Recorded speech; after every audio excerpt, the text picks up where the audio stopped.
We bought this 1981 Honda CX500 a number of years ago out of a guy's basement for only $500. And in today's video, we're gonna see if we can get it running again for the first time in years. Welcome back to Rebuild Rescue. So when I got this, it was in boxes and in pieces, but it actually looks like it's in pretty good shape. So the story that I got is it was in this guy's basement for about 5 or 6 years, and then it sat in a shed for like 10 years before that. So it's been years and years since it ran. The guy actually bought it to make a cafe bike out of it. And he put a Ninja, like a 600 Ninja front end on it. It doesn't fit, it shakes all over the place. It really will never fit. You'd have to redesign the whole thing. But I do have all the factory parts on it. These things are really, really cool. If you check out the engine design, it's just totally different. Shaft drive, and I think this thing will clean up. But this harness is tore apart. There's all kinds of cut wires in there. I'm not sure, why it's a part like that. And well, we have a box full of parts. But if you look through like all these parts, I think that everything is here, and there's probably some extra parts as well. So we should be able to maybe get this thing, get it together and get it running again. I think we're probably going to actually have some extra parts by the time we're done. We even got the sissy bar for the back of it. Got a headlight for it. It's in good shape. Like the chrome's in good shape. I mean, even the fender here looks really good. The tank doesn't have any major, it's got like a little ding on it, but no major dents. Everything is dirty. I'm sure the carburetors need work. I'm sure that the floats are all gummed up. But it looks like everything's here. And if you look at this, there's a little bit of a dent on there, but it only has 5,900 miles on the odometer. So I think it probably has plenty of life left in it yet. So we're gonna drag this thing out of here, and we're gonna take it up to the hangar and see if we can breathe life back into this thing again for the first time in years. Don't know what I'm gonna do with it. Wait, this is from a Grom. So one of the things I'm finding with all the parts in here is I'm finding parts for like random motorcycles. So calipers, this fender assembly, there's some ECUs in there. I'm not sure what all I'm gonna find, but yeah, it looks like we got a ton of extra parts for. So if any of you guys need any of this stuff as we're going through here, let me know. For as long as I can remember, I loved motorcycles. Even as a little kid, I'd sit in school and dream about having one all day. I forgot about that dream until I saw my buddy Craig from The Bearded Mechanic. He turned a CX500 into this really cool adventure bike, and it just so happens I have one.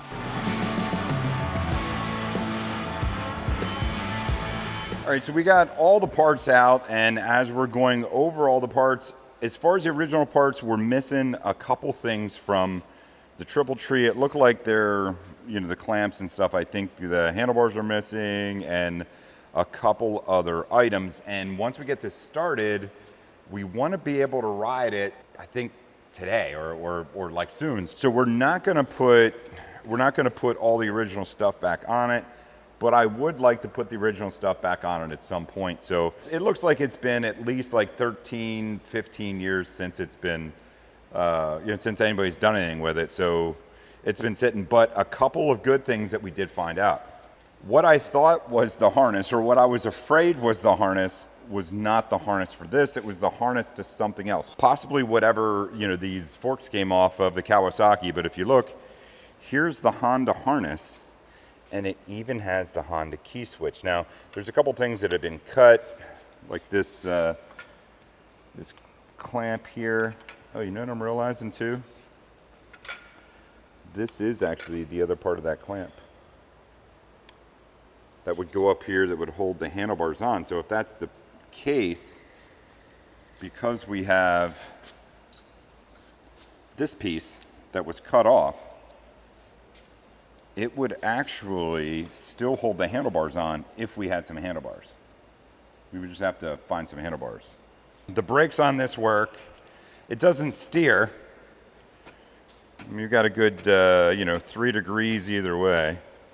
It's more of a leaning bike. It's more of a leaning bike. So it's not going to steer much, but I think I have a fix for that. So, Harry, what do you think? Do you think we stick these forks on, or do we leave these on and try to make these work? I think we should at least first try. First try this? Yeah, first try it. If it doesn't work, then switch it. All right, let's do it. But first, before we do any of that stuff, I'm already getting pretty dirty because there's dirt all over this. Let's get it washed up. To clean up this dusty old bike, I used a mix of light degreaser and car wash soap. I also added a touch of spray wax to give it a little bit of shine.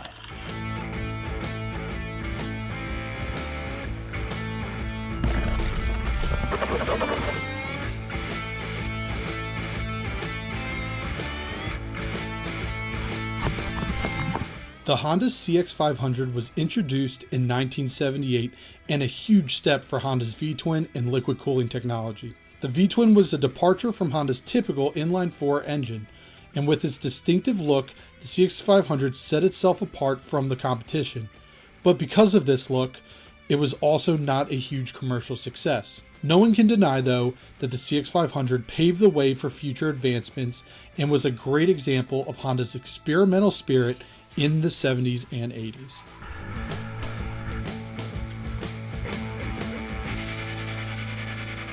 Years ago, when I dug that Honda out of the basement, it had so much dust. Storing it in 3 or 4 different places since then hasn't helped. But after scrubbing it, I couldn't believe it. She shines like new, and we only spent $500 for this bike. But the fact is, looks aren't going to make it run. Wait, didn't Craig say his CX500 build was like the worst build ever? I don't think so. Oh man, dude, that thing was a nightmare, man. It's a mess. It turned out to be a whole lot worse than I was thinking it was going to be. Jason, what are you doing?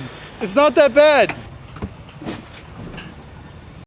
After talking with Craig and being reminded how hard of a time he had getting his CX500 running, I was really discouraged. I mean, he's the bearded mechanic and a motorcycle expert. Everything cleaned up really well, and I'm kind of looking over this and I'm noticing it doesn't steer very far. I mean, the bump stops, they're not set up correctly on this triple tree, from the Kawasaki. So, I could barely even move this thing around. It just doesn't steer at all. So that's going to need modified. There's actually a whole bunch of stuff that is going to need modified to make this work. It will work, but it's definitely some modifications, and it really doesn't fit correctly, like where the bearing and the steering stem goes in.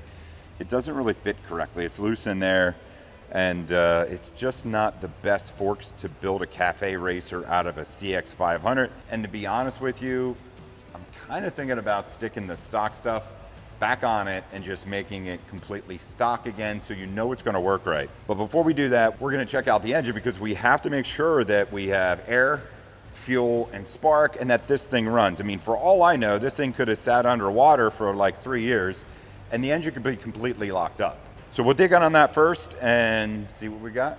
So if you guys know anything about motorcycles, one of the number one things that you need to look for when they sit is the fuel tank, because this thing could be full of rust, which is such a problem because it'll keep gumming up these carburetors. This actually looks pretty much brand new. That's in great shape. Yeah, there's literally no rust on it at all. No rust. It's perfect. It's perfect in there. So this was sitting, the guy that I bought it from, he actually has a YouTube channel, and he does some RVing and some family stuff, but when I bought it from him, he was just starting his YouTube channel, and I think this was going to be one of his projects. He had it in his basement, the basement of his house, but it was like a finished basement, and that's where it was sitting. And it was just covered in dust like that because he dug it out of someone's shed. So, but it really cleaned up nice. It looks good. Fuel tank, zero rust. That's a good sign. Hopefully these switches and everything work. I think we'll pop the plugs out. Did he talk about, did he mess around with this thing at all? Like trying to get it running or anything, or? I don't know. You don't know? I'm not sure, no. It's just been a huge hand-me-down project. So it's one of those things where everybody wants to get something done with it. They all have great ideas, and It just goes from person to person. But hopefully, that's the last time it's gonna happen with it. Oh shoot. I'm so used to working on airplanes. It's metric.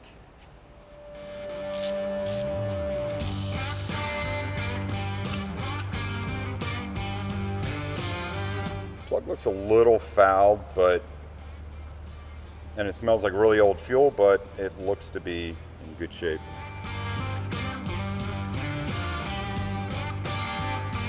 And that one's fouled out, and it looks like it had some water down in there at one point. It's a little rusty. Do you think that's from sitting in the basement? I don't know if it's from sitting in the basement, but I can tell you now, I mean, that is definitely fouled. It's got some oil and carbon fouling on there. So we'll clean it up, and we'll see if it works. Another thing that's a little bit weird about these CX500s, there's something missing that every motorcycle I've ever owned has had for the most part, which is a Kickstarter. There's no Kickstarter on here. So if your starter doesn't work, your battery's dead, you only have one other choice, which is to push start it, which, you know, would work, but it is a heavier bike and it would be a little bit difficult. So I think one of the things on the CX500 you're going to want to make sure you do is have a really good battery at all times, and or a couple buddies that can push it. This era of motorcycles typically had Kickstarters, right? Especially It this is. size. Absolutely. Yeah, the CX500 is probably one of the only ones without a Kickstarter. But it also, if you look at it, it kind of reminds you of like a Moto Guzzi or something. I mean, the whole design of this engine is different, and it just really has some good lines. You got the heads coming out. I mean, you know, it's shaft drive. It was totally different for Honda. Everything's very dependable. I'm not sure how much horsepower it has, but I know they're really, really durable. And the other thing, if you look at it underneath the engine, there's pretty good ground clearance. All right, let's check and see if there's any oil in this. Full oil. It's old oil. It smells like a lot. It smells like gas, but yeah, there's old oil in there. The oil definitely needs change, but there's plenty of oil in it. And I don't see any water in it or anything. Oh, look at that right here. So it is water cooled, and it's full of antifreeze, and antifreeze is very green. It actually looks like it's pure antifreeze. It doesn't even look like there's any water mixed with it. You know, so we have antifreeze in it. It's green, so you know it didn't freeze up. We've got some oil in it. It's old and needs changed, but it has oil in it. So I think we'll get the jump box hooked up to it and see if we can't get this thing to turn over. One of the issues I've seen on motorcycles that sat for years are all the electrical connectors. They get moisture in them and they start to corrode. A thorough cleaning, and we be sure not to have any of those issues.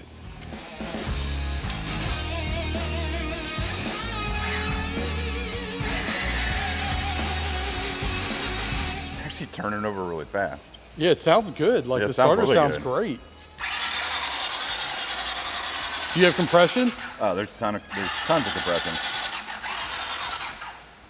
All right, so let's clean the plugs up and we'll see if we have spark. Clean these up quick. Look, the taillight's even on. Wait a second. Yeah, right, left. They don't blink, but they stay on. There's no headlight hooked up, so yeah, there's no flasher. Yeah. Well, and there's nothing hooked up front here. There's a bunch of other lights and stuff that should be hooked up. I almost think it's a shame because it looks like this thing was in like really good shape before this whole assembly was changed over. I mean, it was probably a pretty good bike that just needed a little bit of work to get running again. Brand new used. Brand new used. It looks it looks really good. I don't know what these things sell for, but I mean, to be fair, that massive wire harness rat's nest was probably what made this bike not sell. yeah. And it's not even, we don't even think it's the same No, harness, it wasn't. right? So that wasn't the harness for it. It was sitting next to it, and even in the pictures, when he sent pictures to me, it was sitting there, and I thought for sure that, you know, it was part of this bike. So I thought, oh, well, this thing isn't going to start because we're going to have to rewire the entire bike. this is a little too easy. I'm just saying.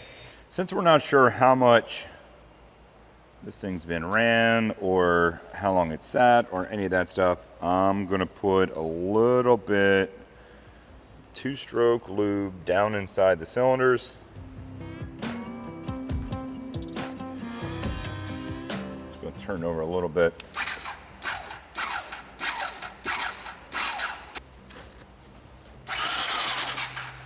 Didn't work out too well.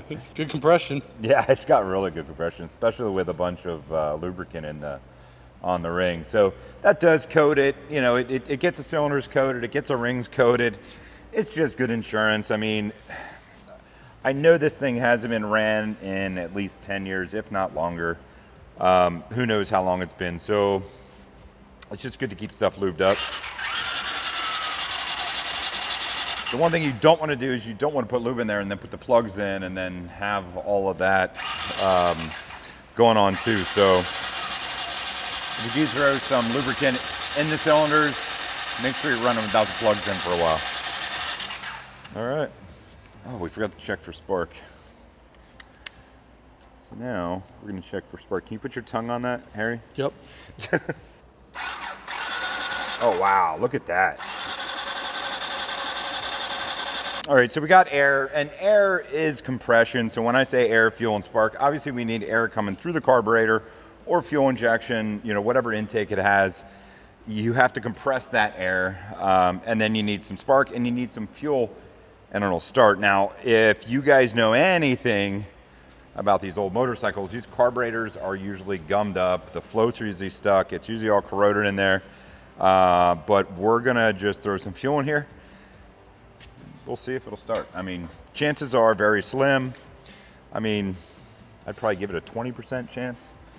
Let's make sure this coil. I'm going with a 60% chance. 60? Almost passing. It's like a D, isn't it? These get degrees. All right, so we got good spark over here too. Yeah, we're good to go. All right, so we get the plugs back in here.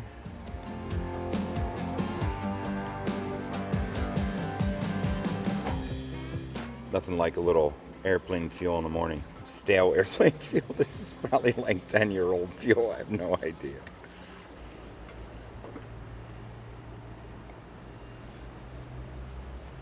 See any leaks?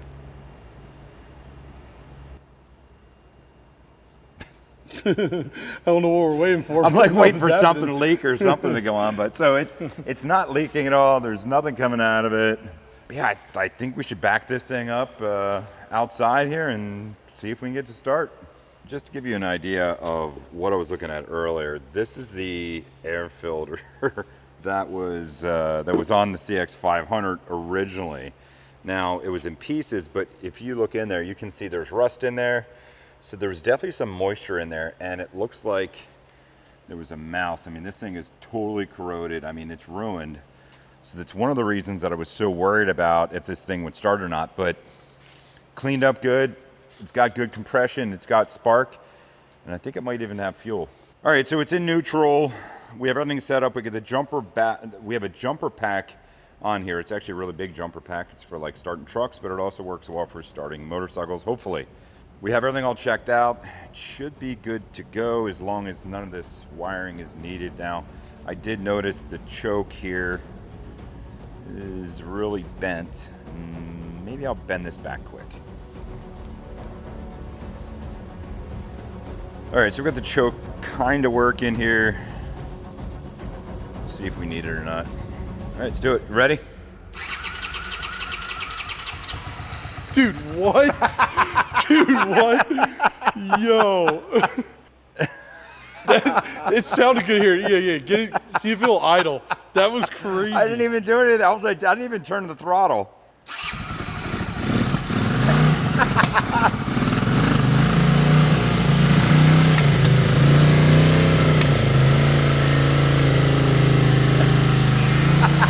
I can't believe it's running.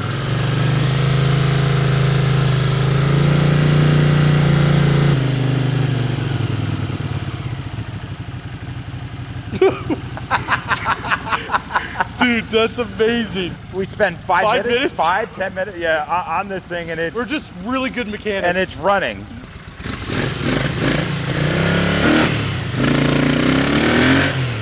Might need a little bit of a tune-up, but Yeah. I think it's running pretty good. And it might smoke a little bit. I think it's been a while since it's ran. I mean, it's obviously it has a little bit of oil coming past the rings, but I think it'll clear up. I think those rings will seep back in and it'll be good to go. Wow, so that's got it. So like, if you think about it, guys, I mean, there's a lot of work that needs done to it yet to kind of get it back to what it should be, right? But any of you guys could buy this. Any of you guys could find this on the internet, do some research, check it out. That's a lot of fun. This is like when you were a kid, you know, when you're a kid and this is what you wanted to find. Something you could buy for a couple bucks from your part-time gig over the summer and go have some fun. And that's what we're gonna do next. Oh, no way.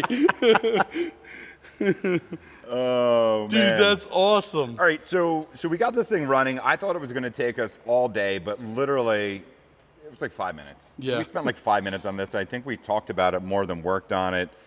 It seems really good. It does need a tune-up, but I'll bet you this thing's good enough to ride. So we can ride it over to Craig's and show Craig how much of a better deal we got on our CX500 than what he got on his.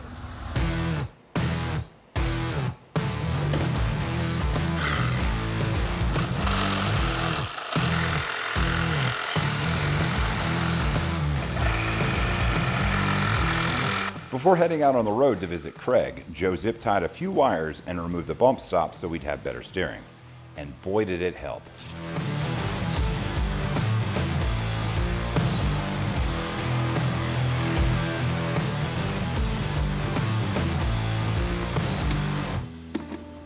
I was checking out the books that came along with the CX500, the factory books for the 81, and I found the original 1981 bill of sale for the CX500. It doesn't have a price on it, but it's just for the registration. It looks like the original person who bought it was Edmund, and the policy number, now this is an insurance policy, was 4 digits. That's how old this is. You have a 4-digit policy number.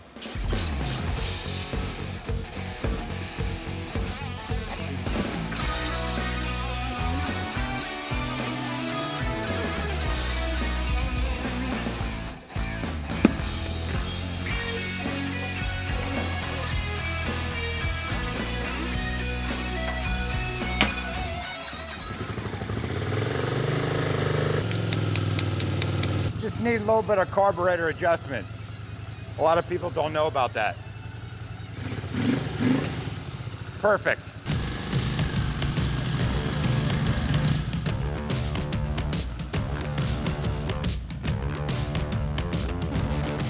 So it's actually breaking up a little bit. It seems like the carbs could be cleaned out, but the more that I ride it, the better it's actually getting. And I was a little worried about the front end because the way they put the forks on here, it just doesn't have the same rake, and so it reacts like really quick. Like as I turn, it can kind of get away from you. But overall, it really doesn't ride too bad. I still can't believe that we only paid $500 for that bike. I mean, yeah, we pulled it out of the basement, but it was 5 minutes of work and it was running again. A little bit of elbow grease and we were cruising the streets and I felt like a kid again. It was amazing.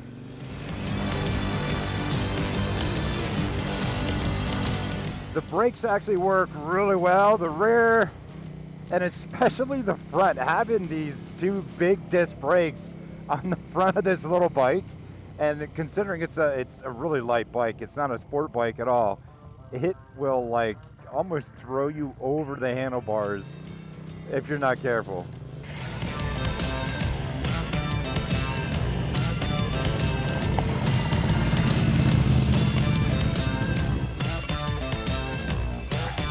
What's happening? Hey, I wanted to see what's going on out here. How are you, man? Good, how are you doing? So, I saw a couple of your videos on the CX500 that you guys are Yeah. doing, and it kind of got me excited to get mine out that I bought like years ago, like 5, 6, I don't know, 7 years ago. I bought this out of some guy's basement, and I always wondered how guys get motorcycles into the basement. yeah, I know what it took to get it out, and it definitely wasn't easy, but it took us like 5 minutes to get it running, and it hasn't ran since like 07, I think. Really? Yeah, it's not bad. I saw Mine yours. took- Like, I like what you guys are doing with yours. I mean, that's pretty cool. Mine took a little. What in the world do you got going on here? That's a special Honda. That's a special Honda custom mod right there. You can't just get them on any motorcycle. Got that zip tied in there all nice and neat, I Yeah, see. I think these are definitely DOT approved zip ties. We have the stock front end, but somebody put this, it looks like a Kawasaki, like a ZX6 or something, set of forks on it. Yeah. And I mean, it kind of made the rake a little bit. It's a little short. I bet it turns really quick. It turns a little quicker than what you want it to. Well, it used to not turn very quick. Then we made a modification. Now it turns real quick. Yeah, they didn't have like the steering stops taken off whatsoever. Oh. It would only turn like 2 Like degrees. right, yeah, like this. Yeah. Well, Yeah, so- my engine was seized though. My really? my right piston was stopped. Why'd you buy one with a seized engine? Because I didn't know it. I didn't see it. I bought it at the auction, at an auction. okay. It was at an estate sale. Oh, And cool. I was like, wow, that's really cheap. And I never went to look at it. It just, sitting there at my computer one day. Yeah, so look it over, and I mean, I paid $500 for it. Can't beat that. You got the nice pipes on it. Man, it's really clean. Yeah, look, though. and the pipes are like really hot. Stars are. Oh yeah, you don't want to touch them. Total motorcycle a noob different- mistake. This is a different tank than mine. I think mine has a You have bigger. the one that's rounder. Yeah, I have the I bigger like tank. that one better. Yeah.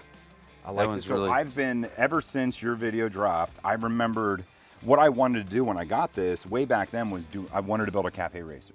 They were just starting to get so popular. The CX500, you got the heads, Oh, sticking out the side. It has some neat looks. I love the architecture of this. Oh my engine. gosh. It's a cool motor. So the carburetors, they might be a little dirty. It might be need synced or not running quite right.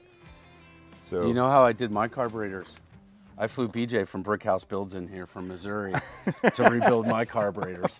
could you give me his number? I Maybe give I'll you just his send number. these out Oh, there. it costs you I hate doing a plane carburetors. ticket and a hotel room. That's awesome. So say I put it all back to stock. What's this worth? I mean, all back to stock and All like original. Like, are you Yeah, taking care? take the dents taking out, care of all the little stuff like that. What's The- this one worth? Not as all much cleaned as, up. Not as much as you're gonna put in it. Yeah. Yeah. What, $2,500 maybe? About $2,500. Okay. That's If not it's bad, clean though. enough. That's No, not it's not bad. I bad. mean, if What if you know, you have think- all the parts, if I bolt it together, I mean, if I make $2,000, then it's a week of work. Yeah, That's pretty good. it's not bad. Yeah. I put these tires on and everything's fine. This here I just mocked this up one night, but I threw on. Yeah. Hey, wait. Yours has a zip tie mod too, dude. Oh yeah. I threw on these taller shocks the other night, and then I realized it made my kickstand way too short. So the bike's like falling over. My center stand, I can't use my center stand. So I got to make them bigger. Like looking at this, if you look at it, and this is what I saw in your video, if you look at it, it looks like it could have came like this. Like this could have been what they were trying to do. Yeah. Now, if Honda was smart back in the day, they would have had an adventure model, a street model, and like a cafe model. Yeah. Out of the same bike. Yeah. A couple different parts. You know, like this Suzuki, they did that. You know, they would have had the E, the L, the T, the TX, the A. They had an automatic version of that one year. I love it. I love the idea, and I really, really love the idea of taking something old, beat up, that's not going to get used anymore, making something useful out of it. That's why I like the adventure bike idea, because if you have a cafe racer, now nothing wrong with cafe races. I love them. They look really cool, but what are you going to use more? Yeah, I agree. I love looking at them. I Yeah. think they're super rad. Me personally, I like to ride in the dirt. So Yeah. this is, and I like to take something. Yeah, again, I mean, this thing cost me a couple $100. I'm going to throw in another few $100 and a few weeks worth of work, and I can go out and have some fun with it. And I don't care if it falls over. Nice crash bar, Those were a gift from BJ at Brickhouse. fully custom. Yeah, he brought those with. Those are hard to find. And then he gave me a set of the other I might have to hit him up. style pegs that'll drop my pegs back and down a little bit, really Okay. open it up. But Right, yeah, get I your mean, legs I away think from it's it. cool to take bikes that aren't meant to do one thing and make them do it. Yeah. I wonder how one of these would jump. I don't know. I can't jump, so Yeah, I can, Well, I can jumping's jump. easy. It's It's the the coming down landing. part, yeah. landing's tricky. That would be a lot of fun, but for now, I have so many projects, so I think I'm just gonna enjoy this CX500 for what it is and just have some fun. Guys, thank you so much for being here. Thank you guys for coming along for the adventure. Take care.